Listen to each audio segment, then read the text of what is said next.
My name is James Cooper, and I have the honor of representing Ward 2 on Oklahoma City's City Council. I came out to my mother when I was 19 years old. I grew up in the rural suburbs of Midwest City and attended Nakoma Park Choctaw schools. And I'm not sure the exact moment I knew I was gay, but I'm pretty sure I remember from kindergarten onward, the kids I went to school with knew. And they were universally not kind about it.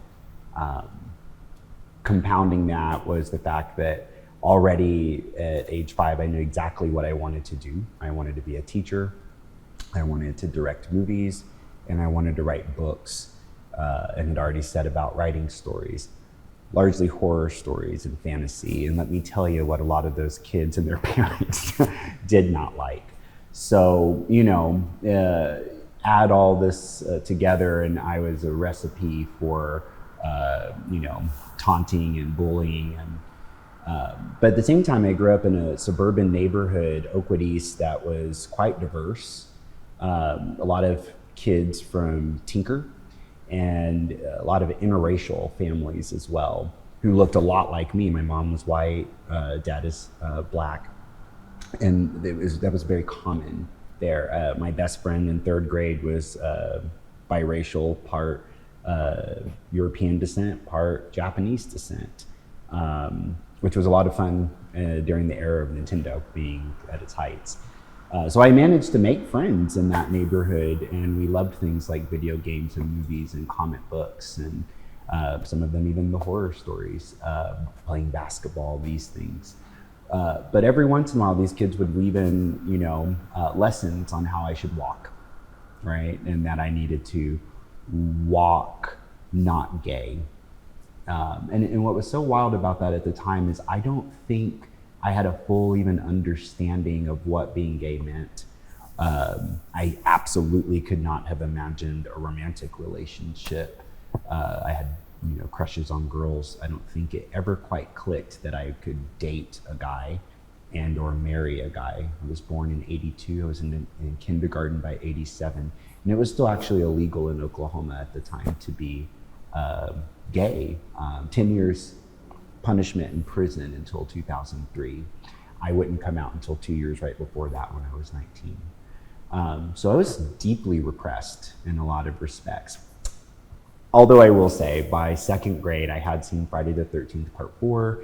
There was a young man wearing the shortest cut-off jean shorts, and I was smitten already with that character. Rest in peace, he doesn't make it to the end of the movie. I came out to my mom when I was 19, largely because the anxiety inside had just built so badly, and I was so jealous of close friends and their relationships, and I was really becoming a not nice person. Envy never knew a better name the year that I graduated in 2000 from Choctaw. And I remember my younger sister coming into the house with a Gailey, copy of the Gailey Oklahoman, and making fun of it. And I took it and I looked up information on where the bars and the clubs were, and that's how I found out about 39th Street for the first time. A joke to my family, but so I went by myself late at night and walked around what is now called the District Hotel, but was the Havana at the time. And that's where I had my first kiss.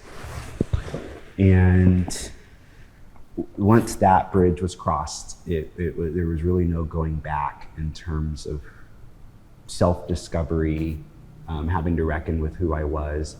And went back a few more times, found this place called the Rec Room, which was for younger people to be able to go to. And I was so afraid to go in. And suddenly one day that I go, this drag queen grabs my hand right outside and says, "You're coming with me," and like a whirlwind takes me right past the check-in counter, right through the front of the room, all the way down this long hallway, right to the back where all the queens were dressing. And she says, "Stop, you wait, I have to perform and I'll see you after the show." And that was BB Adams.